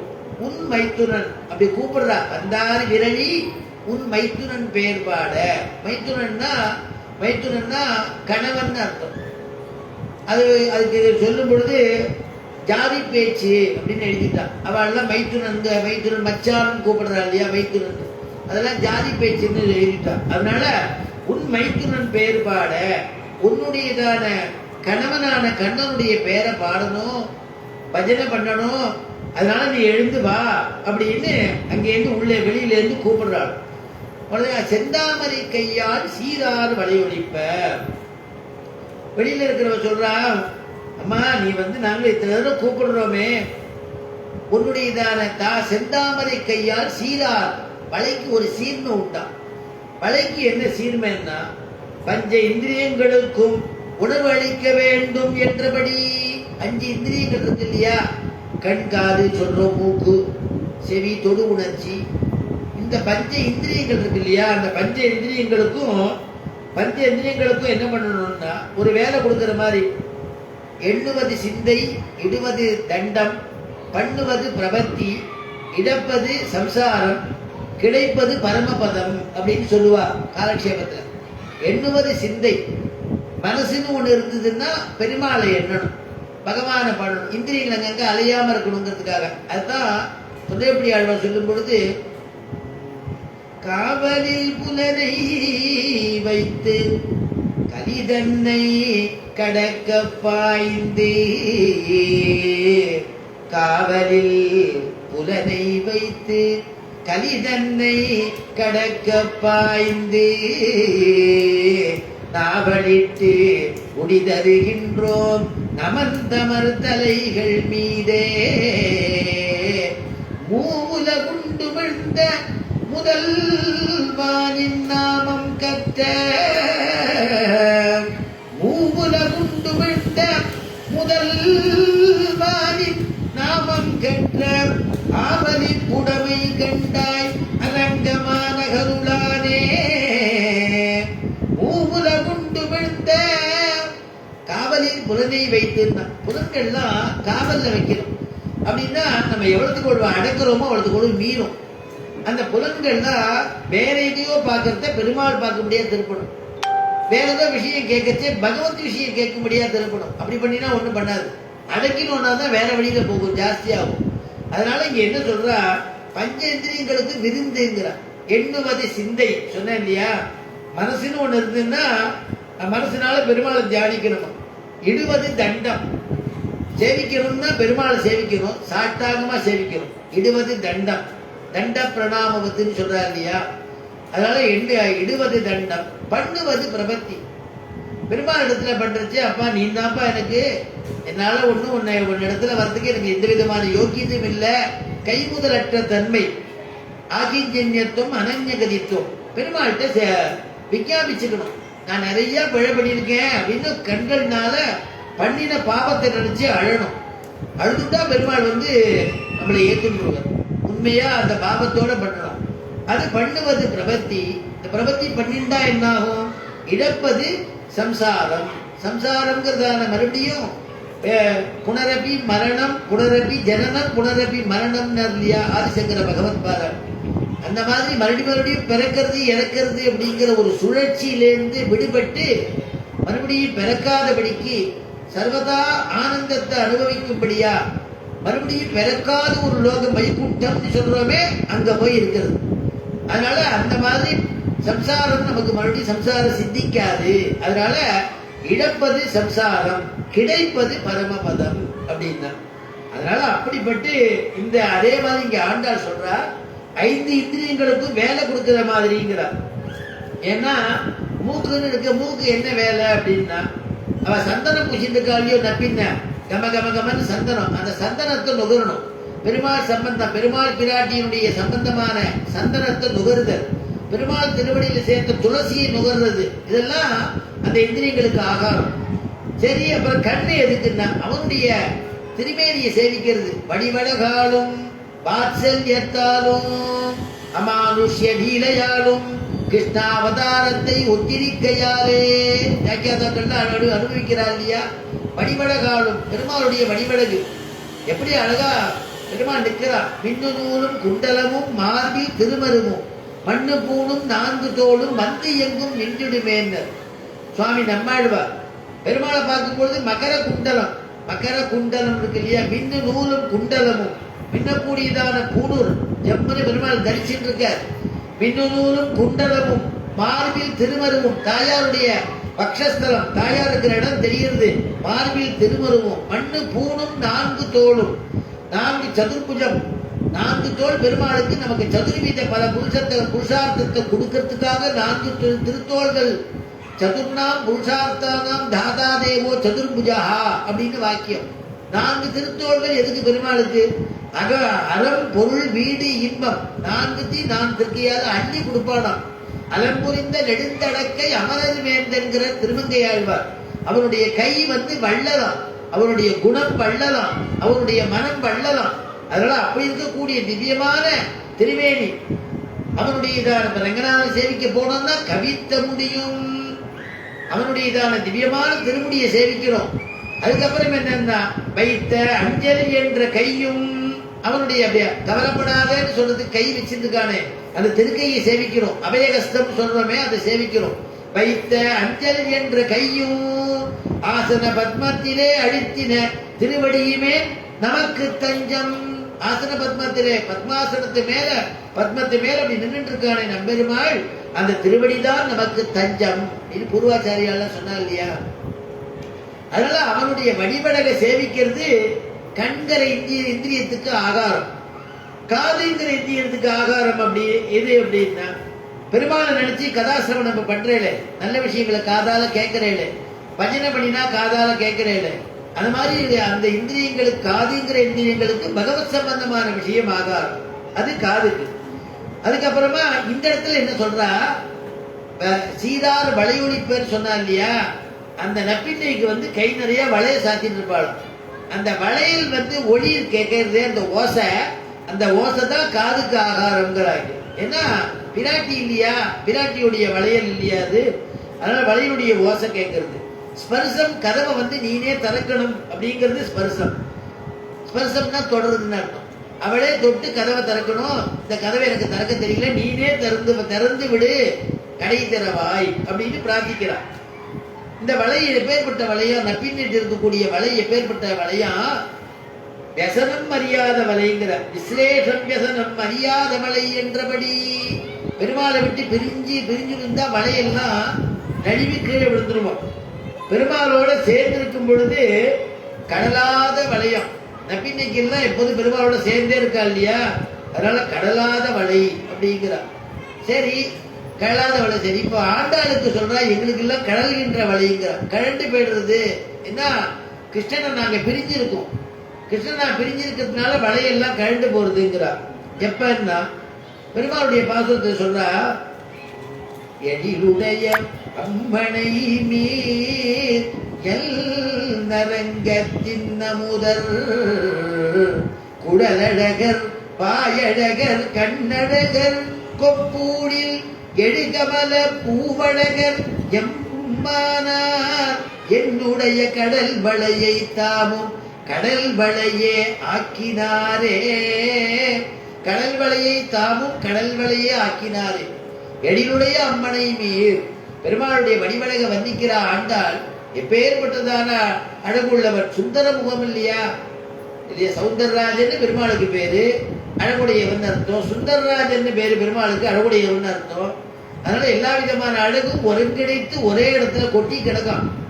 அதனால அழகர்னு சொல்றோம் இல்லையா, அவன் அழகண்டா அப்படின்னு. திருமங்கை ஆழ்வார் நாகப்பட்டின பெருமாளை பாடும் பொழுது அச்சோ ஒருவர் அழகியவான்னு முடிக்கிறார். ஒவ்வொரு பாசுரத்திலையும் அச்சோ ஒருவர் அழகியவா, அச்சோ ஒருவர் அழகியவார். கடைசியில இந்த பெருமாளுக்கு வேற பெருமாளுக்கு இந்த பாசுரம் பேட போறதுங்கிறதுக்காக நாகை அழகியாரை அப்படின்னு முத்திரை வைக்கிறார். நாகப்பட்டினத்தினுடைய பெருமாள் இவர், அதனால நாகை அழகியாரைன்னு முத்திரை வச்சு பெருமாளுக்கு இந்த பாசுரத்தை சேர்க்கிறார். இங்க ஆண்டாள் சொல்றார் ரங்கநாதனை பார்த்து, எழில் உடைய அம்மனை நீர் எல் நரங்கத்தின் நமுதர். எழிலுடைய அம்மனை மீர், அழகா இருக்கக்கூடிய பெருமாள் நம்பெருமாளை பார்த்து என்ன ரங்கத்து இன்னமுதர், அரங்கத்து இன்னமுதர் இவர் தான். இவர் எவ்வளவு அழகு தெரியுமா, குடலழகர் வாயழகர் கண்ணழகர். குடல், இந்த கேசம் இருக்கே அவ்வளவு அழகா. அந்த கேசத்தினால அந்த கேசம், அந்த முடியினோட சுருண்டு, பெரியாழ்வார் சாதிக்கிற சுருண்டு இருண்ட குடல் தாழ்ந்த முகத்தான் அப்படின்னு வர்ணிக்கிறது. அந்த கேசமே அழகம். அதனால குடலழகர் வாய் அழகர். வாய் என்ன அழகுன்னா, வாய் பவளம் போல இருக்கு அவருடைய திருவுதடு. அதனால பவளம் பச்சைமா மலை போல் மேனி பவளவாய் கமலச் செங்கன்னு அனுபவிச்சார் இல்லையா தொண்டர் எப்படி ஆழ்வார். அதனால அதே மாதிரி ஆண்டாள் சொல்றா, வாயழகர் கண்ணழகர். கண்ணை எல்லா அவதாரத்திலையும் பெருமாள் கண்ணை மாத்துறது இல்லை, தாமரை கண்ணன் தான். அதனாலதான் மிதிலாபுரிக்கு வரச்சே விஸ்வாமித்திரரோட யாக சம்ரட்சணத்துக்கு வரார். வரும்பொழுது அங்க இருக்கிற தோழிகள்லாம் பேசிக்கிறாளாம், மிதிலாபுரியில் இருக்கக்கூடியவள்லாம், யார் இவர் யார் இவர். அங்க அயோத்திக்காராலும் இருக்கா, அயோத்தியில் இருக்கக்கூடிய பொண்ணு அங்க வாக்கப்பட்டு போயிருக்கா. அவன் சொல்றா, எனக்கு இவர் யாருன்னு தெரியும், தசரனுடையதான புதல்வன், அவருடையதான பிள்ளைங்கிற. தயரதன் புதல்வன் என்பார், தாமரை கண்ணன் என்பார், புயல் இவன் மேனி என்பார், பூவையே பொருதும் என்பார். தயரதன் புதல்வன் என்பார், தசரனுடையதான பிள்ளையாண்டியவன், ராமன் பேரா, தாமரை கண்ணன் என்பார். அவனுடைய கண்ணை பார்த்தா தாமரை போல இருக்கு, அதனால தாமரை கண்ணன். அவனுடைய தாமரை செந்தாமரை போல இருக்கான் பெருமாளுடைய கண்ணு, தாமரை கண்ணன் என்பார். இவனுடைய மேனியை பாருங்கோ, புயல் இவன் மேனி என்பார், பூவையே பொருதும் என்பார். இவனுடைய திருமேனியை பார்த்தாக்க நீலமேக சியாமலனாக இருக்கான், புயல் இவன் மேனி என்பார், பூவையே பொருதும் என்பார். பூவை போல இவனுடைய மென்மையா இருக்கு, புஷ்பம் எவ்வளவு மென்மையா இருக்குமோ அந்த மாதிரி இவனுடைய திவ்யமான திருமேனி அவ்வளவு மென்மையா இருக்கான். பூவையே பொருதும் என்பார், மயருடை துளவம் என்பார், மானிடர் அல்லர் என்பார். மயருடை துவளம் என்பார், துளவம் என்பார், மானிடர் அல்லர் என்பார். இன்பர் இவ்வூரில் வந்த முனிவனை இறைஞ்சும் என்பார். இன்பர் இவ்வூரில் வந்த, இவர் நம்ம இன்னைக்கு ராமனை நம்ம பார்க்கிறோம்னா அதுக்கு நமக்கு பெரிய பாக்கியம் கிடைச்சிருக்கணும். ஆனா இந்த பெருமை எல்லாம் யாரும் தெரியுமா சேர்ந்தது, யாரும் சேரும் தெரியுமா? பின்னாடி ஒருத்தர், அவர் முன்னாடி ஒருத்தர் வேகுன்னு வேகமா வராரு, விஸ்வாமித்திர மகரிஷின்னு பேரு, அந்த முனிவரை தான் இறைஞ்சுங்கிறார். அப்படின்னு சொல்லி அனுபவிச்சா இல்லையா? எல்லாமே குடல் அழகர். அதனால அந்த குடல் கேசத்தினுடையதான அழகு, குழல் அழகர், வாயழகர், கண்ணழகர். எந்த அவதாரத்திலையும் கண்ணை அவன் மாத்தவே இல்லை, தாமரை கண்ணன். நம்மாழ்வாரும் மங்கைய கண்ணனெங்கோ பவள செவ்வாயனெங்கோ அங்கதி நடிகனெங்கோ அஞ்சன வண்ணனெங்கோ அப்படின்னு திருவாய்மொழியில சாதிக்கிறார். அதனால கண்ணை தாமரை கண்ணன் தான் அவர் எப்பொழுதுமே. அதனால எண்ணரங்க தின்னமுதர் குடலழகர் வாயழகர் கண்ணழகர் கொப்பூரில் எடுகமலர் பூவழகர் எம்மானால் என்னுடைய கடல் வழியை தாமும் கடல் வழியை ஆக்கினாரே. முதல் கடல் வலையை அப்படிங்கிறதுக்கு அர்த்தம் என்னன்னா, கடல் அப்படின்னா சந்திக்கின்றதான வலைன்னு அர்த்தம். வலை கை பூர்த்தியா சாத்திட்டு இருக்காள நப்பின்ன, மங்களமான திரவியங்களை பூசிட்டு இருக்கா, சுகந்தம் வீசுறது, நெத்தியில திலகம் வச்சுட்டு இருக்கா, ஆபரணங்கள்லாம் போட்டுட்டு இருக்கா, விராட்டியோலியோ. அதனால சர்வாபரண பூஷிதான் அப்படின்னு சொல்லும்படியா எல்லா ஆபரணத்தையும் பூஷிச்சுட்டு இருக்கா. அதனால இந்த வலைகள்லாம் அப்படி இருக்கான். ஆண்டாள் சொல்றா, என்னுடைய கடல் வலையை சந்திக்கக்கூடிய வலையை கடலும் வலையாக ஆக்கிட்டார் ரங்கநாதன். அந்த வலை கீழே கழண்டு போற மாதிரி ஆயிடுத்து, எனக்கு பெருமாளை விட்டு பிரிஞ்சு இருக்கேன், அதனால எனக்கு அப்படி ஆயிடுத்து அப்படின்னு ஆண்டாள் சொல்றான். ஆண்டாள் சொல்லும் பொழுது, நீ சர்வாபரண பூஜிதியா இருக்கலாம், எப்பொழுதுமே நீங்க கிருஷ்ணனோட சேர்ந்து அனுபவிக்க கூடியவர்கள், அந்த கிருஷ்ணானுபவத்தை எனக்கு கொடுக்கணும் அப்படின்னு பிரார்த்திக்கிறார். வலையினுடைய இன்னொரு விஷயத்தை, விஸ்வாமித்திரர் தியாகத்துக்கு அழைச்சின்னு போறாரு, 2 குழந்தைகளையும் அழைச்சின்னு போன உடனே அவர் சிவதனுசுவை கொண்டு ஜனகர் சிவதனுசுவை கொண்டு வைக்கிறார். அது 8 சக்கரம் இருக்கு, பெரிய வண்டியில கொண்டு வரா. 5000 பேர் திரண்டு வருவாளாம். அப்பதான் அந்த தனுசு எப்படி இருக்குன்னு பார்த்துக்கோ. தண்ணி கொண்டு அப்படியே சபையில நிறுத்துறார். பல ஊர் ராஜாக்கள்லாம் வந்திருக்கா, பல தேசத்திலேருந்து மன்னர்கள்லாம் வந்திருக்கா, அது தவிர தேவதைகள்லாம் வந்திருக்கா, தேவர்கள்லாம் வந்திருக்கா, எல்லாரும் வந்திருக்கா. எல்லாரும் என்னன்னா இந்த சிவதனுசுவை கையில ஏந்தி சாட்சி வச்சிருந்த தனுசு அப்படி கையில ஏந்தி தூக்கி பிடிச்சி அந்த நான் ஏற்றணும். அதோடைய ஒரு கயிறு இருக்கும், அந்த ஒரு பாகம் கட்டி இருக்கு, இன்னொரு பாகத்துல கொண்டு போய் இந்த தனுசை வளைச்சு அந்த கயத்தை நான் அது சுற்றணும். சுற்றி கையில் தூக்கி காமிக்கணும். அப்படிப்பட்டதான ஒரு யார் பராக்கிரமம் இருக்கோ அவன் எல்லாம் பண்ணலாம் அப்படின்னு கொண்டு வந்து நிறுத்திட்டான். எல்லா தேசத்து ராஜாக்கள்லாம் வந்துட்டா. ஒவ்வொருத்தரா வந்து சீதையை விவாகம் பண்ணிக்கணும்னு ஆசை.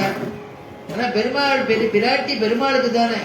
மானிடவர்க்கென்று பேச்சுப்படி வாடகில்லேன் கண்டாய் மன்மதனேன்னா ஆண்டாள் சொல்லும் பொழுது, மானிடவர்க்குன்னு என்ன சொல்லிட்டேன்னா நான் என் பிராணனை விட்டுடுவேன், நான் பெருமாள் கிருஷ்ணனை தான் கல்யாணம் பண்ணிப்பேன் அப்படின்னே சொல்லிட்டு இருந்தா இல்லையா.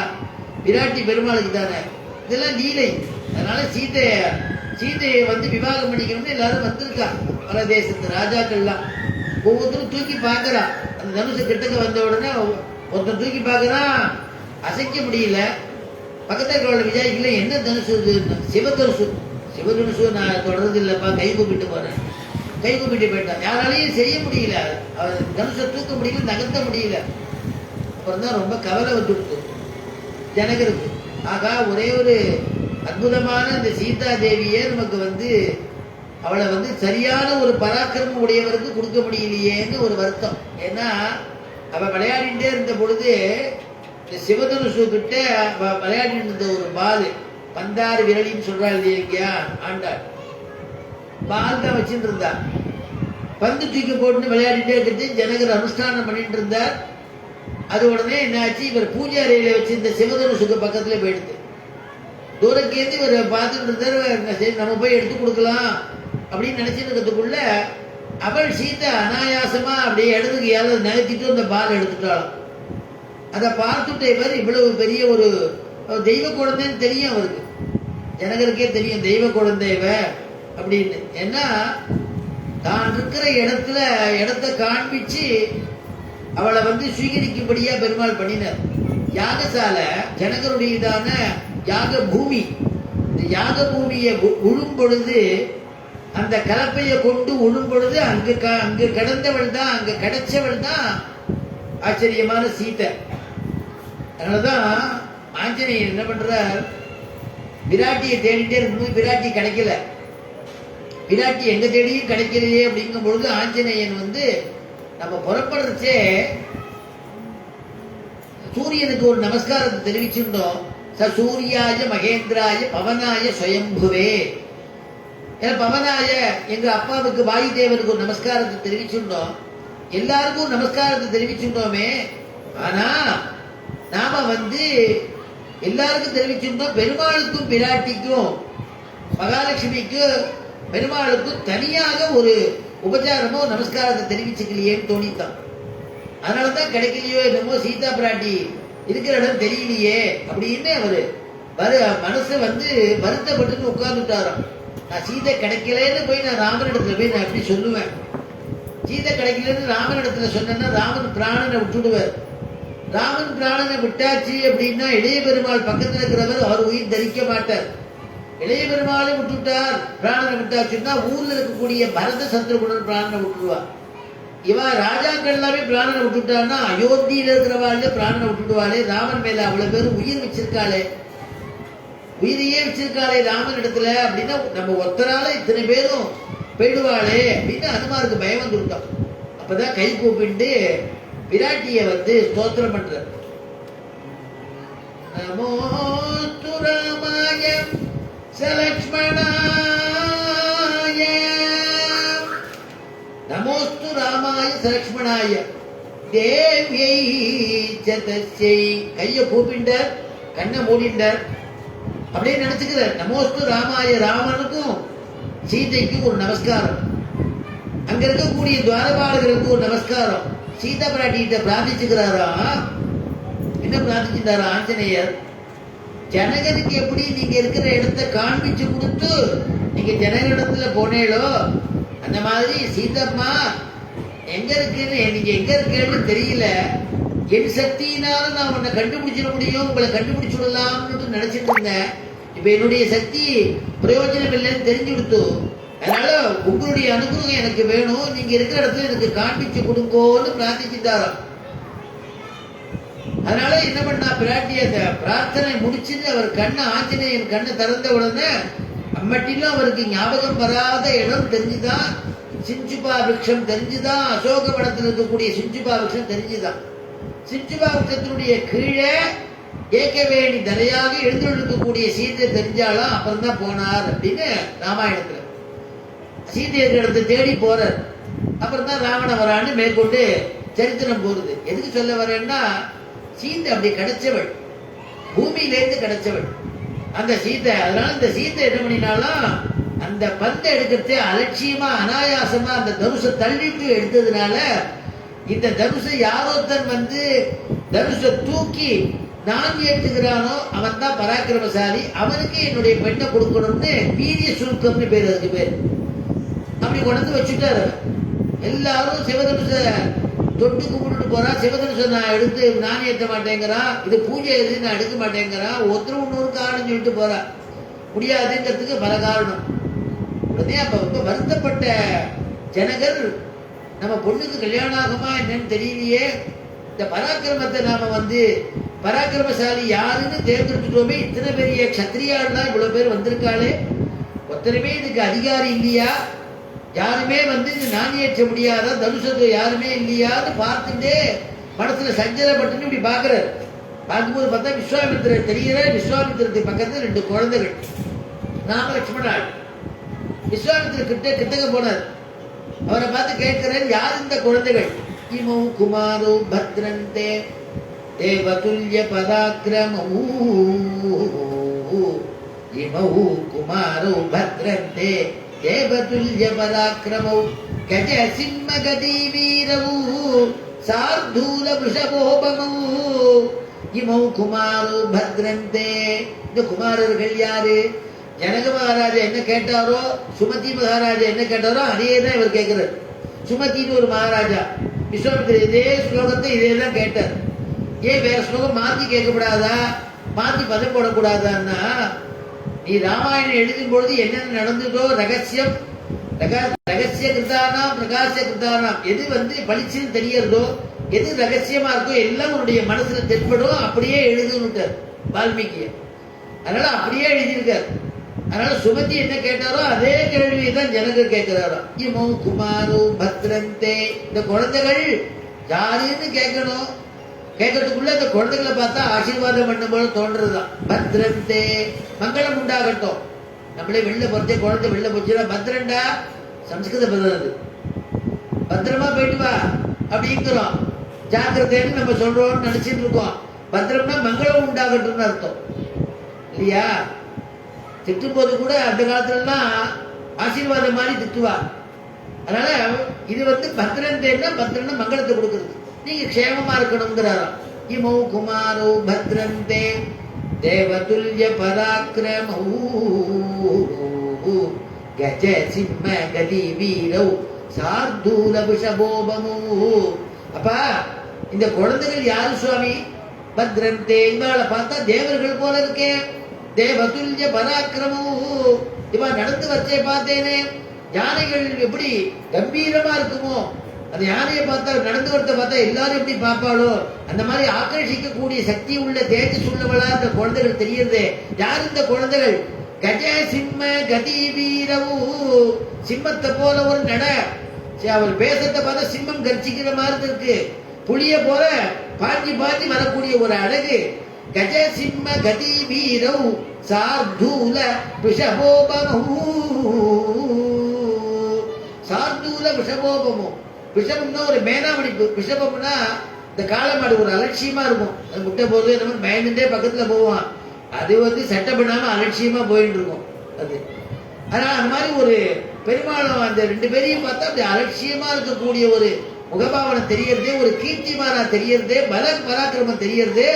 இவன் யாரு யாருன்னு தெரியலையே, யாருன்னு கேட்கிறார். அவர் சொல்ற, விஸ்வாமித்திரர் சொல்ற, இவன்லாம் தசரத குமாரர்கள் பா, அயோத்தியுடைய ராஜகுமாரர்கள். இங்க வந்திருக்கா, என்னுடைய யஜ்யத்துக்காக சம்ரட்சணம் பண்ணணும்னு அழைச்சின்னு வந்தேன். யஜ்யத்தை பூர்த்தி பண்ணி கொடுத்தா, பூர்த்தி பண்ணி கொடுத்த பிறகு இவாளை உன்னுடைய பத்திரிக்கை வந்தது இல்லையா, சுயம்பரம் பண்றோன்னு, அதுக்காக இங்க அழைச்சின்னு வந்தேன். உடனே நான் வேணா இவாளை வேணா அந்த பார்க்க சொல்லட்டுமான்னு கேட்கிறேன். அந்த தனுஷை எடுத்து நான் ஏற்ற சொல்லட்டுமான்னு. இவா குழந்தைகள் தானே, குழந்தைகள் இப்படி ஒரு காரியம் பண்ணுவாளா அப்படின்னு அவனுக்கு ஒரு மனசுல ஒரு எண்ணம். ஆனா விஸ்வாமித்திரர் சொன்னாராம், இவன் பேசிட்டு இருக்கிறது ராமன் இங்க கவனிக்கலாமோ இல்லையோ, வேற எங்கேயோ பார்த்துட்டு இருந்தாராம். ஏன்னா ஸ்லோகத்தை சொல்றா, வத்ச ராம தனுப்பஸ்ய இது ராகவம் அப்ரவீதி விஸ்வாமித்ரஸ்து தர்மாத்மா. விஸ்வாமித்திரங்கிறதான தர்மாத்மா ராமனை பார்த்து சொல்றார், அப்பா வத்சராமா. ரெண்டும் உட்கார்ந்து இருந்தது. வத்சராமான்னு உடனே வத்சான்னா குழந்தைன்னு அர்த்தம், ராமான்னா குழந்தைன்னு அர்த்தம். சரி, குழந்தைன்னு கூப்பிட்டா ராமனுக்கும் ஒட்டும் இளைய பெருமாளுக்கும் ஒட்டும் இல்லையா, லட்சுமணருக்கும்.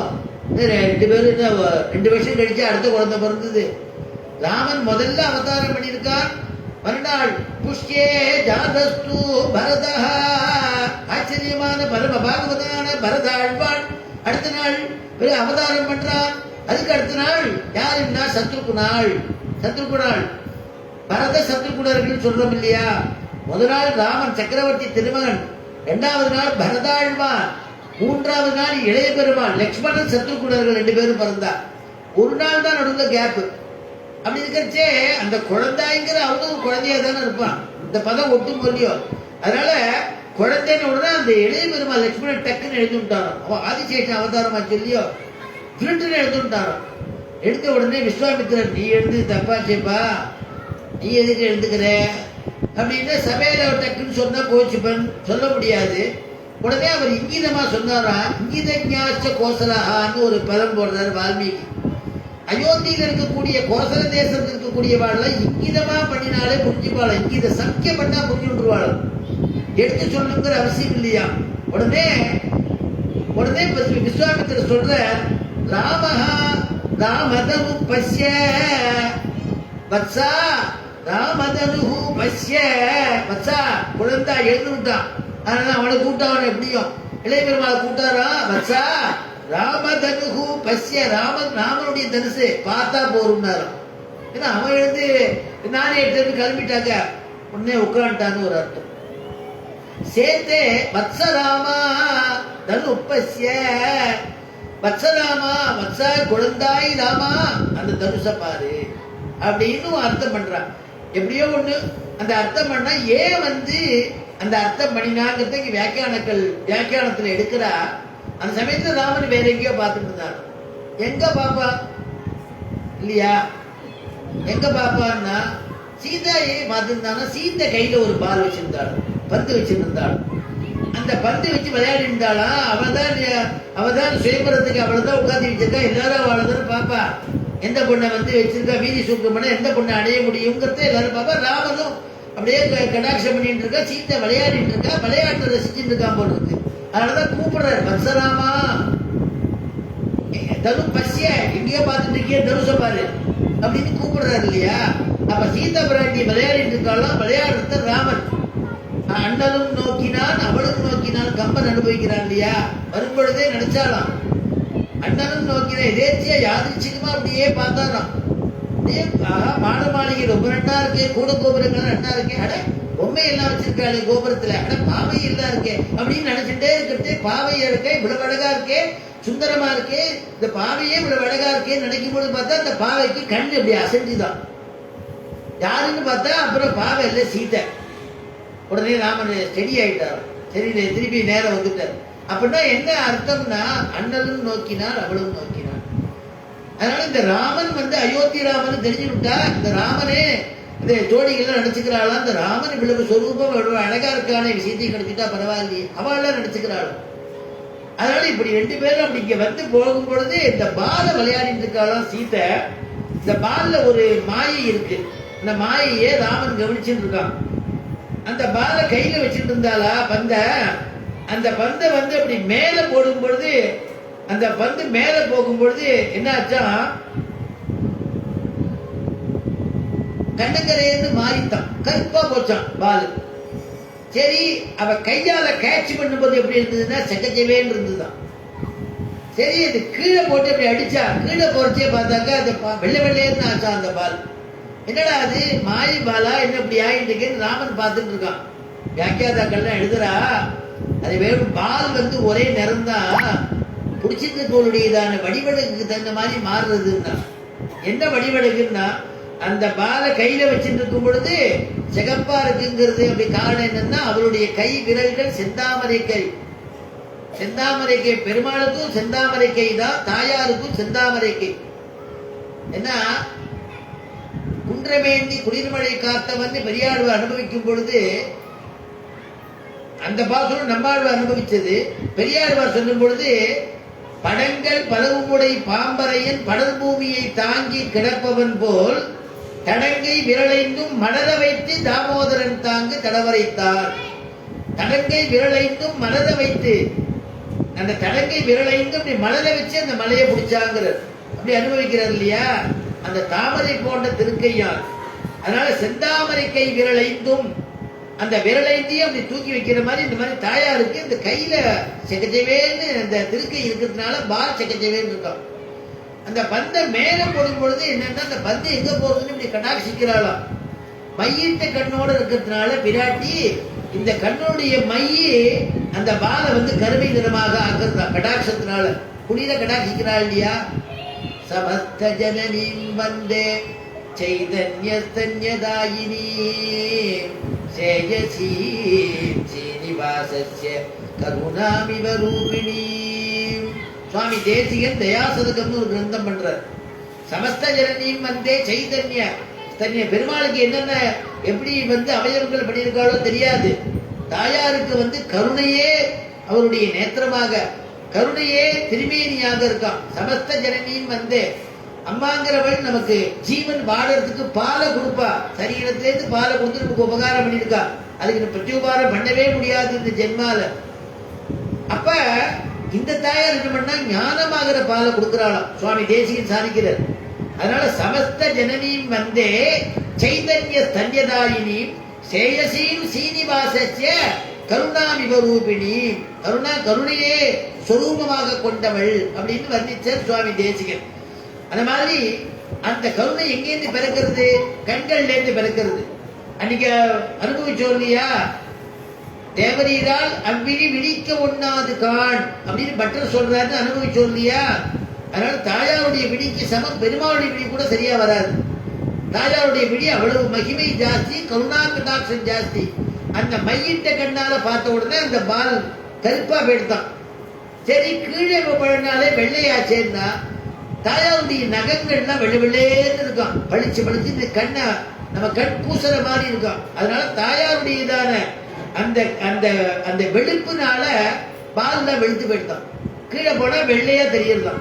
இப்படி இதை பார்த்துட்டு இருக்கார் அப்படிங்கிறதுனால பந்தாறு விரலி அந்த வியாக்கியாதாக்கள் அனுபவிக்கிறார். இந்த மாதிரியான ராமன் எங்கேயோ பார்த்திருந்த ராமனை வத்சராமா தனுப்பஸ்ய அப்படின்னு சொல்றதுக்கு காரணம் என்னன்னா, சீதா பிராட்டி பந்தாறு விரலி பந்துடைய பந்தும் கையுமாக இருந்தாள் அப்படிங்கிறத அனுபவிக்கிறார். கடலாத வளை உனக்கு சீர்மை, என்னுடைய வளை கழன்றும்னாலும் அப்படின்னு இங்க இந்த மாதிரி ஒரு விஷயம் சொல்லுவா. அந்யோன்ய தம்பதிகள் அவன் என்ன பண்ணான்னா, வெளிநாட்டுக்கு போகணும், மரக்கலம் ஏறுவாரை போலேன்னு அந்த காலத்துல வியாக்கியானத்துல பண்ணுவா. அவன் போனான்னா எத்தனை வரத்துக்கு 2 வருஷம் ஆகும் 3 வருஷம் ஆகுமோ தெரியாது. அதனால கையில இருக்கிற வளையெல்லாம் ஊருக்கு போறேன்னு உடனே மணாளன் பிரிஞ்சு போறானேங்கிற வருத்தத்தினால உடனேயே அவன் இழைச்சி போய் வளையெல்லாம் அப்படி கீழே விழுந்துருத்தான், நழுவி கீழே விழுந்துருத்தான். அவன் உடனே இது நிலைமையை பார்த்த உடனே அவன் சொன்னானா, சரி நான் இனிமே போகலன்னு. மீதி இருந்த வளையெல்லாம் பெருத்து போய் வெடிச்சு கீழே விழுந்துருக்கான். அவன் இருக்கேன்னு சொன்ன உடனே அப்படின்னு ஒரு கவி எழுதினான். அத மாதிரி சந்தோஷத்தினால பெருக்கிறது, வேற ஒரு தப்பா இருந்துக்காதீங்க, சந்தோஷத்தினால அப்படி பெருத்து போய் குதூகலம் ஆயிட்டாலாம் அவர் இருக்கேன்னு சொன்ன உடனே. அந்த மாதிரி இங்க ஆண்டாள் அனுபவிக்கிறது, ரங்கநாதனை பிரிஞ்சு இருக்கிறதுனால ஓசை கேட்கக்கூடிய என்னுடைய வலையானது இப்பொழுது அது ஓசை கடலும் வலையாக ஆனது அப்படின்னு பாசுரம் பண்ணியிருக்கான். அப்படிப்பட்ட நான் நப்பினையே வந்து திறவாய், நீ எப்படி வரணும் தெரியுமா, நாங்க உங்களை கேட்கிறோம்னு தொந்தரவுன்னு நினைக்காம மகிழ்ந்து திறவேலோ, மகிழ்ந்து மகிழ்ச்சியோட கதவை திறக்கணும் அப்படின்னு பாசுரத்தை முடிக்கிறார். இந்த 18வது பாசுரத்தை எப்படி அனுபவிப்பா அப்படின்னா, நம்முடைய சுவாமி ராமானுஜருக்கு திருப்பாவை ஜீயர் அப்படின்னு ஒரு திருநாள். அனவரதமும் திருப்பாவை சேவிச்சுட்டே இருப்பார். திருப்பாவை வந்து விடமாட்டார். தினம் நித்தியப்படி சேவிச்சுட்டு இருப்பார். நம்மள மாதிரி சேவிக்கிறவர் இல்ல, அனுபூதியோட சேவிக்கிறவர், அனுபவத்தோட சேவிக்கக்கூடியவர். அப்படி சேவிச்சுட்டே இப்படி பிரதட்சணம் பண்ணிட்டே வரைச்சே நம்ம கீழ சித்திரை வீதியில பெரிய நம்பிகள் திருமாளிகைன்னு இருக்கு. அங்க கூட தேர் இருக்கு, தேர் மூட்டி சித்திரை தேர் அங்கேருந்து தான் புறப்படுறது. அது பக்கத்துல பெரிய நம்பிகள் திருமாளிகைன்னு இருக்கு. அந்த பெரிய நம்பிகளே எழுந்தருளி இருந்த காலம். பெரிய நம்பிகளும் ஒரு ஆச்சாரியன் இருக்கு, சமாசீன ஆச்சாரியன் சுவாமி ராமானுஜருக்கு. 5 ஆச்சாரியன்கள்ல அவர் ஒரு ஆச்சாரியன். அவருடைய குமாரத்திக்கு அத்துடாய் அப்படின்னு பேர். ரொம்ப வினயமாக இருப்பாள். பெருமாளுக்கு பூஜை நமஸ்காரம் பண்ணுவா. அப்பாவுக்கு வேணுங்கிற ஆராதனத்துக்கு வேணுங்கிற சாமான்லாம் எடுத்து கொடுப்பா. துளசி எல்லாம் புஷ்பங்கள்லாம் தொடுத்து கொடுக்கறது, பக்கத்துல இருந்து கைங்கரியம் பண்ணிட்டு இருப்பா.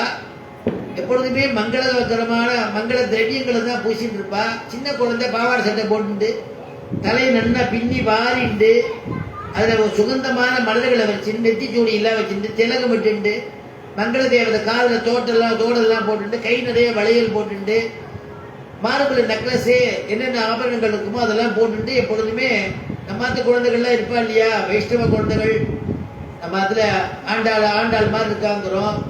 சில குழந்தைகளை பார்த்தா மீனாட்சி மாதிரி இருக்காங்கிறோம். ஏன்னா சர்வாபரண பூஜிதை, எல்லா ஆபரணங்களையும் போயிட்டு இருந்தா அந்த குழந்தை அந்த பெருமாள் பாபா நமக்கு தோன்றது. ஒருவேளை அந்த மாதிரி இருக்காளோன்னு, அந்த மாதிரி இருப்பா இல்லையா, அது மாதிரி இருந்துட்டு இருக்கா. ராமானுஜர் என்ன பண்ணினார், இப்படியே சித்திரை வீதியில பிரதட்சணமா திருப்பாவையை பாடிண்டே வந்தார். இந்த பாசுரம் தான் வந்து தேர் மூட்டிக்கிட்ட. அப்ப அந்த அனுபவத்தோட பாடினாராம், மனசுல நினைச்சிட்டு இருந்தாராம். உந்து மத கழித்தன் ஓடாத தோல்வடியன் பாசுரத்துல நந்தகோபால் மருமகளே நப்பின்னாய் கந்தம் கமழும் குடலி கடை திறவாய் வாசல திறக்க கூடாதா இந்த அனுபவத்தோட ஒரு பாடினார். சேவிச்சுட்டே வந்தாராம். கந்தம் கமழும் குடலி கடை திறவாய் வந்தெங்கும் கோழி அடைத்தனகான் மாதவி பந்தல் மேல் பல்கால் குயிலினங்கள் குவினகான் பந்தார் விரலி முன் மைத்துனன் பேர் பாட செந்தாமரை கையால் சீரார் வழியொழிப்ப மழையெல்லாம் நினைச்சாராம். வந்து திறவாய் மகிழ்ந்தேலோ அப்படின்னு சொல்லும் பொழுது வந்து பெரிய நம்பிகள் திருமாளிகைக்கு முன்பு வந்தாச்சு. உடனே வாசக்கதவை திறக்க தந்தா இந்த குழந்தை தான் அத்துளையில வாசக்கதவை திறக்கிறா. திறந்தவனை பார்த்தா சர்வாபரண பூஜிதியாக அவ இருக்கவும், சுபாவமாவே குழந்தை ரொம்ப லட்சணமாக இருக்கக்கூடிய குழந்தையா இருக்கிறவும், ஆச்சாரியனுடைய இதான குமாரத்தி இல்லையா, அந்த வணக்கத்தோடையும் அந்த ஒழுக்கத்தோடையும் ராமானுஜரை அண்ணா அண்ணான்னு தான் கூப்பிடுவாள். அவன் அண்ணாவை பார்த்த உடனே கை கூப்பவும், இந்த குழந்தைய பார்த்த உடனே நப்பின்னையோ அப்படின்னு அவருக்கு மனசுல தோணி மூர்ச்சியாகி கீழே விழுந்துட்டார். உடனே ஓடி போய் அந்த குழந்தை அவர் அப்படியே பக்கத்துல தூண்ல சார்ந்திக்கும்படியா அப்படியே உட்கார வச்சுட்டு அப்பாவை போய் கூப்பிடுறது. பெரிய நம்பிகளை போய் குழந்தை போய் கூப்பிடுறா. என்னன்னு தெரியல, அண்ணா இங்க வந்து மூர்ச்சியாகி விழுந்துட்டார். இங்க சேவிச்சுட்டே வரைச்சே பாசுரம் சேவிச்சுட்டு வரைச்சே மூர்ச்சியாகி கீழே விழுந்துட்டார் அப்படின்னு உடனே கூட்ட உடனே அவர் அங்கேருந்து ஓடி வந்து தீர்த்தம் தெளிச்சு ராமானுஜரை எழுப்பறச்சே சொல்றார். உந்து மத கழித்தது அனுபவமோ அப்படின்னு கேட்டார். ஏன்னா மகான்களுக்கு தான் மற்றொரு மகான்களை பத்தி தெரியும் இல்லையா, சாமான்யமா புரிய வைக்க முடியாது. சாமானிய வாழ்க்கை இடத்துல நம்ம வந்து புரிஞ்சுக்க முடியாது. மகான்களுக்கும் மகான்களை தான் தெரியும். ஏன்னா பெருமாள் வேற இல்லை, மகான் வேற இல்லைன்னு சொல்றார். பெருமாள் என்ன நினைக்கிறாரோ அதுதான் மகான்கள் முடிச்சு கொடுக்கிறான்னு சொல்றார். அப்படி இருக்கிறச்சே இந்த ராமானுஜரை சொன்ன உடனே உந்து மதகளின் அனுபவமோன்னு சொன்னா, அந்த பாசுரம் அனுபவத்தில் இருந்தேளா அப்படின்ன உடனே ஆமாம் அடியேன்னாரோ. ஏன்னா நம்முடைய பூர்வாச்சாரியாலாம் அந்தந்த பாசுரத்தை அப்படியே அனுபவிச்சு சேவிக்கக்கூடியவா, அப்படிங்கிறத மாற்றுக்கிறதே ஒண்ணுமே கிடையாது. அந்த பாசுரத்துல இந்த ராமானுஜர் 18 முறை போய் நடந்து திருக்கோட்சியூர்ல போய் கிரகிச்சிட்டார் இல்லையா மந்திரத்தை. 18வது பாசுரம். இதெல்லாம் நம்ம நேற்றுக்கே நம்ம அனுபவிச்சோம். முக்கியமானதெல்லாம் நேற்றுக்கு சொல்லிட்டேன், அனுபவிச்சோம். இந்த பாசுரத்துல இப்படி நப்பின்னையை சரணாகதி பண்றா. நாளைக்கு சொல்லக்கூடிய பாசுரத்துல குத்துவிளக்கரிய அப்படிங்கிற பாசுரம் 19வது பாசுரத்தை அனுபவிக்க போறோம். இந்த பாசுரத்துல என்ன பண்றா, பாசுரத்தினுடைய பூர்வாங்கம் உத்தராங்கம்னு 2 பாகம் இருக்கு இல்லையா. முதல் 4 லைன், பின்னாடி 4 லைன். முதல் பகுதியில கிருஷ்ணனை எழுப்புறா. பிற்பகுதியில் நப்பின்னையை எழுப்புறார். அப்படி இருக்கக்கூடியதான பாசுரம் 18வது பாசுரம். நம்ம இன்னைக்கு அனுபவிச்ச பாசுரம் புருஷகாரமா வேணுமேங்கிறதுக்காக, பிராட்டியை முன்னிட்டு தான் நமக்கு சரணாகதிங்கிறதுக்காக நப்பின்னையை உணர்த்துறார். நப்பின்னையை உணர்த்தின பிறகு இந்த பாசுரத்துல பெருமாளும் 19வது பாசுரத்துல கிருஷ்ணனையும் நப்பின்னையும் சேர்த்து எழுப்பக்கூடியதான அற்புதமான பாசுரத்தை நாம நாளைக்கு அனுபவிக்க போறோம். ஏன்னா இந்த பாசுரத்துல சொல்லும் பொழுது பிராட்டி நப்பின்னை நினைக்கிறாளாம், நம்மகிட்ட இப்படி பிரார்த்திச்சாலே நம்மள மாதிரி தானே, அவளும் ஒரு பெண்கள் தானே, கண்ணனிடத்துல காதல் கொண்டவள் தானே, கண்ணனையே வேணும்னு நம்ம இடத்துல கேட்கிறா, நாம ஏன் அவளுக்கு உதவி பண்ணக்கூடாதுன்னு பிராட்டி எழுந்துக்கிறாளாம். நப்பின்னை பிராட்டி எழுந்துட்டு வராளாம், நான் உதவறதுக்கு வரேன் அப்படின்னு எழுந்து வராளாம். உடனே கண்ணன் இருக்கான், கண்ணன் உள்ளதானே இருக்கான். கண்ணன் உடனே நப்பின்னையுடைய கையை பிடிச்சு அவனுடைய சயனத்துல நப்பின்னையை தள்ளி தன்னுடைய மார்பை நப்பின்னை மேல வச்சுட்டு, நீ போகக்கூடாது, நான் தான் அவளுக்கு உதவுவேன் அப்படின்னு கண்ணனுக்கு நான் கதவை திறந்து நான் அவளை என்ன போறேன்னு கேட்டு நான் அவளுக்கு அனுகிரகம் பண்ணுவேன் அப்படின்னு எழுந்து வெளில வரக்கூடியதான பாசுர அனுபவம் நாளைக்கு. அதான் வியாக்கியாதாக்கள் கேட்கிறா, போட்டி போட்டுட்டு பெருமாளும் தாயாரும் நமக்கு அனுகிரகம் பண்றதுக்கு காத்துட்டு இருக்கிறதுக்கு நமக்கு என்ன குறை அப்படின்னு கேட்கிறான் வியாக்கியாதாக்கள். அப்படி அனுபவிக்கக்கூடிய பாசுரத்தை நாளைக்கு நாம அனுபவிப்போம் சொல்லி பூர்த்தி பண்ணிக்கிறோம்.